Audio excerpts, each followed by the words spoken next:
اگر آپ کو ایمان اور یقین حاصل ہو تو پھر دعا کریں اللہ اس پر استقامت عطا فرمائے، پھر اس پہ ڈٹ جائے۔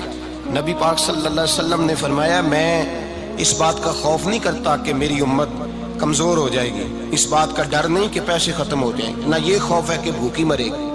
حضور کس بات کا خوف ہے؟ تو نبی پاک نے فرمایا خوف یہ ہے کہ ان کا یقین کمزور ہو جائے گا۔ یاد رکھیں اگر اعتبار نہ ہو تو گھر نہیں چلتا، تو اگر اللہ رسول پر یقین کامل نہ ہو تو پھر بندہ مسجد نہیں آ سکتا، پھر اس کا دین نہیں چلتا، پھر اس کے لیے مشکل ہے نماز، پھر اس کے لیے مشکل ہے راہ خدا میں خرچ کرنا۔ میرے نبی پاک نے فرمایا یوں نہ کہا کر کہ یا اللہ چاہے تو دے چاہے تو نہ دے، جب مالک سے مانگ تو کہا کر یا اللہ تجھی سے مانگنا ہے، میں لے کے اٹھوں گا، تو مجھے دے گا۔ فرمایا جتنا تیرا یقین کامل ہوگا اتنا ہی اللہ تجھے جھولی بھر کے عطا فرمائے گا۔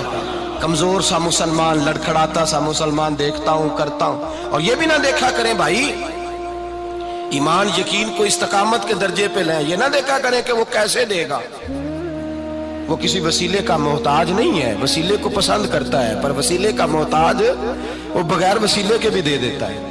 ہر آدمی ماں باپ کے ذریعے پیدا ہوتا ہے، اگر پیدا کرنا چاہے تو جناب عیسیٰ کو بغیر باپ کے پیدا کر دیتا ہے، اگر پیدا کرنا چاہے تو حضرت آدم کو بغیر ماں اور باپ کے پیدا کر دیتا ہے۔ جب یقین رکھیں، یقین قرآن مجید پڑھیے، حضرت موسیٰ علیہ السلام فرعون کے دربار میں کھڑے ہیں، چاروں جانب دشمن ہی دشمن ہے، جادوگر آ گئے، انہوں نے سانپ چھوڑے، حضرت موسیٰ کے ہاتھ میں ڈنڈا تھا، حضرت موسیٰ کہتے ہیں یا اللہ کیا کروں؟ تو اللہ تعالیٰ نے فرمایا اپنا عصا پھینک دو۔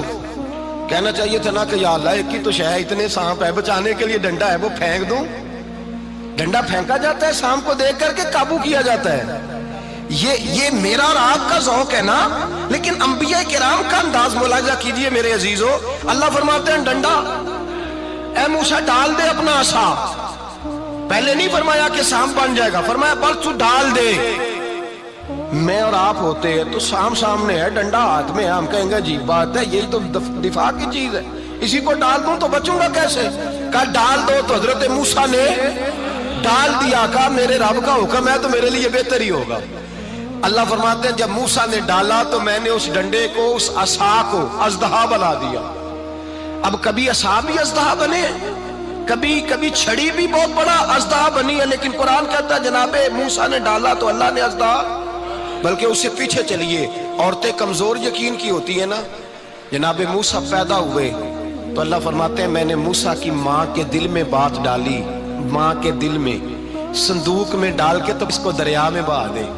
اور بھائی صندوق میں کہہ سکتے ہیں نا آکسیجن کیسے جائے گی، اور دریا میں بچے بچنے کے لیے ڈالے جاتے ہیں کہ ڈوبنے کے لیے ڈالے جاتے ہیں؟ ماں کے دل میں یقین کمزور نہیں تھا ماں کا۔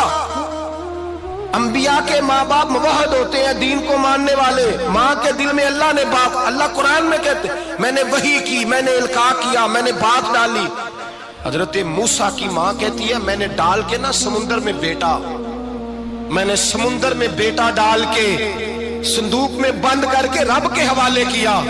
آپ فرماتے ہیں میرے مالک کا بھروسہ کیا تو پھر میرے مالک کا کام دیکھو، کمال دیکھو، میں نے دریا میں ڈالا، اللہ نے فرعون کے گھر میں میرے بیٹے کی پرورش کرا دی۔ یہ یقین کہ حضرت موسیٰ کے پاس قوم آئی، قرآن پڑھیے، کہا جناب پانی چاہیے، وَإِذِ اسْتَسْقَىٰ مُوسَىٰ لِقَوْمِهِ، موسیٰ نے اپنی قوم کے لیے پانی مانگا، ہم نے کہا فَانْفَجَرَتْ مِنْهُ اثْنَتَا عَشَرَةَ عَيْنًا، اپنا ڈنڈا پتھر پہ مارو۔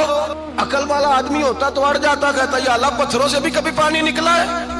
اضرب بعصاک الحجر، مارو پتھر پہ ڈنڈا۔ اللہ کے نبی نے منٹ نہیں لگایا، تھا کر کے ڈنڈا لگایا، فَانْفَجَرَتْ مِنْهُ اثْنَتَا عَشَرَةَ عَيْنًا۔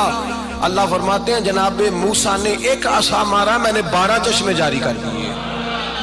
تو لے تو اللہ کرتا ہے، اللہ کہتا ہے پڑھ نماز روزی دوں گا، کہتا ہے سوچتا ہوں۔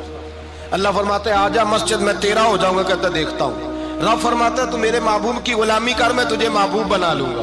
تو کہتا ہے تھوڑا بڑا ہو کے داڑھی رکھنی ہے، ابھی سیانا ہو کے میں ذرا سرٹیفکیٹ لے لوں اسرائیل سے کہ کتنے سالوں کے بعد آئیں گے، پھر شروع کروں گا۔ پروگرام بنا رہا ہے، ابھی تو ارادے میں ہے۔ اللہ کے پیغمبر کا ڈنڈا، اور اس سے زیادہ آگے بات ہو گئی، پیچھے فوج لگی ہوئی ہے فرعون کی، مجمع ہے، ہزاروں لاکھوں کا لشکر لے کے، تلواریں نیزے، فرعون پیچھے، آگے دریا آ گیا۔ حضرت موسیٰ علیہ السلام کھڑے ہیں، اب کدھر جائیں؟ اللہ پاک نے فرمایا مارو ڈنڈا۔ کہاں؟ پانی پہ ڈنڈا مارو۔ اب حضرت موسیٰ علیہ السلام پانی پہ ڈنڈا مارے تو پانی ابھرے گا، اس سے زیادہ کیا ہوگا؟ پہلے پتھر پہ ڈنڈا مروایا تو پانی نکلا، اب پانی پہ ڈنڈا مروایا، فَإِذْ فَرَقْنَا بِكُمُ الْبَحْرَ فَأَنْجَيْنَاكُمْ وَأَغْرَقْنَا آلَ فِرْعَوْنَ۔ اللہ فرماتے ہیں موسیٰ نے پانی پہ ڈنڈا مارا تو میں نے پانی میں رستے بنا دیے۔ ایک جگہ ڈنڈا مارا تو پانی نکل آیا، دوسری جگہ عصا مارا تو پانی خشک ہو گیا، 12 چشمے بن گئے، 12 رستے بن گئے دریا میں سے۔ حضرت موسیٰ علیہ السلام گزر گئے اور اللہ فرماتے ہیں فرعون بھی آیا تو اسے میں نے غرق کر دیا، اور وہ کھڑا دیکھتا ہی رہ گیا کہ بنا کیا ہے۔ جب یقین کامل نصیب ہوتا ہے، اعتماد کی دولت اللہ دیتا ہے، جب انسان کو یہ انشراح صدر ہو جاتا ہے کہ میری نجات خدا کے حکم میں ہے اور رسول اللہ کے قدموں میں ہے، جب اسے یہ انشراح حاصل ہوتا ہے تو پھر نماز کا لطف آتا ہے۔ غور کیجئے کیا جملہ کہہ دیا میں نے۔ پھر اسے نماز کا پھر اسے نماز بوجھ نہیں، بلکہ نماز نہ پڑھے تو اس پر بوجھ ہوتا ہے۔ پھر قرآن مجید اس کی روح کا ساتھی ہو جاتا ہے، پھر عبادات، تقوی، پرہیزگاری، پھر وہ ایک سنت کے چھوٹنے پر پریشان رہتا ہے جب یقین کی دولت نصیب ہوتی ہے۔ قرآن مجید فرقان حمید نے کہا ایمان لاؤ تو پھر ایمان پہ ڈٹ جاؤ، مسلمان بنو تو پھر اسلام پر۔ پھر یہ جو کمزوری ہے نا، یہ دیکھتے ہیں، کرتے ہیں، چلتے ہیں، ابھی کل ابھی پرسوں بہانے ہیلے، ابھی میں نماز شروع کرتا ہوں، دیکھتا ہوں لا الہ الا اللہ محمد الرسول اللہ صلی اللہ علیہ۔ جب کسی نے کلمہ پڑھا تو اس پر پورا دین ضروری ہے، پورا۔ اب وہ یہ نہیں کہہ سکتا کہ تھوڑا تھوڑا کر کے آؤں گا۔ یقین کی دولت نعمت ہے۔ اللہ پاک قرآن مجید میں فرماتے ہیں ان الذین قالوا ربنا اللہ ثم استقاموا، جنہوں نے کہا کہ اللہ ہمارا رب ہے اور پھر وہ اس پر ڈٹ گئے، پھر اس پر وہ کہا تو ڈٹ گئے، کھڑے ہو گئے، نہیں اللہ ہی رب ہے، اللہ ہی دینے والا، اللہ ہی مالک، اللہ ہی ہمارا رازق ہے، رب ہی ہمارا سب کچھ۔ جب ڈٹ گئے تو فرمایا تتنزل علیہم الملائکہ، پھر میں ان کی مدد کے لیے آسمان سے فرشتوں کا نزول فرمایا کرتا ہوں۔ فرشتے کیا کہتے ہیں؟ اللہ تخافوا ولا تحزنوا، غم نہ کرنا، خوف نہ کھانا، وابشروا بالجنۃ التی کنتم توعدون، ہم تو تمہیں اللہ تبارک و تعالیٰ کی اس جنت کی خوشخبری دینے آئے ہیں جس کا رب نے تمہارے ساتھ وعدہ کیا ہوا ہے۔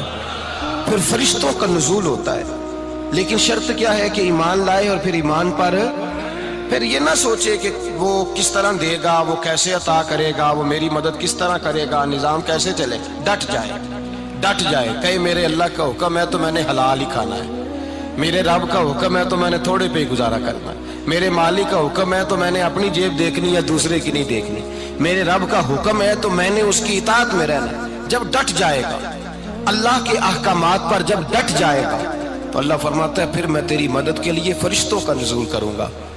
نبی پاک صلی اللہ علیہ وسلم نے فرمایا 2 دولتیں اگر کسی کو اللہ دے دے تو سمجھے اللہ نے اسے دنیا کی سب سے زیادہ دولت عطا فرما دی۔ یا رسول اللہ وہ کون کون سی چیزیں ہیں؟ فرمایا ایک جس شخص کو اللہ نے معاف کرنے کی دولت عطا کر دی، جو معاف کرنے لگ گیا، جس کی طبیعت میں درگزر آ گیا، جو معاف کرنے لگا، غلطیاں معاف کرنے لگا، جس کو ایک دولت یہ مل گئی۔ اور دوسرا میرے مصطفیٰ نے فرمایا جسے اللہ نے یقین کی دولت عطا فرما دی، جس کو یہ 2 دولتیں مل جائیں، ایک درگزر کرنا، دوسرا رب رسول پہ یقین کامل رکھنا، اسے کائنات کی ہر شے مل گئی۔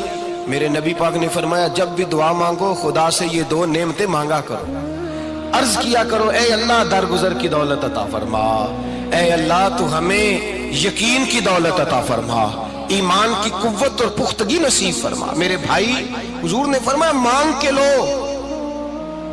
کمزور ایمان والا شخص کسی کام کا نہیں ہوتا۔ جس آدمی کے ذہن میں شک کا بیج ایک دفعہ جنم لیتا ہے وہ آدمی تو غلام سے بدتر ہے۔ بے کیف سجدہ، روٹھی روٹھی سی عبادت، اس کی زندگی کیفیات سے خالی ہے۔ جس شخص کو پتہ چل جائے نا لوگ میرے مخالف ہیں، اس کا تو سجن رہتا ہی کوئی نہیں۔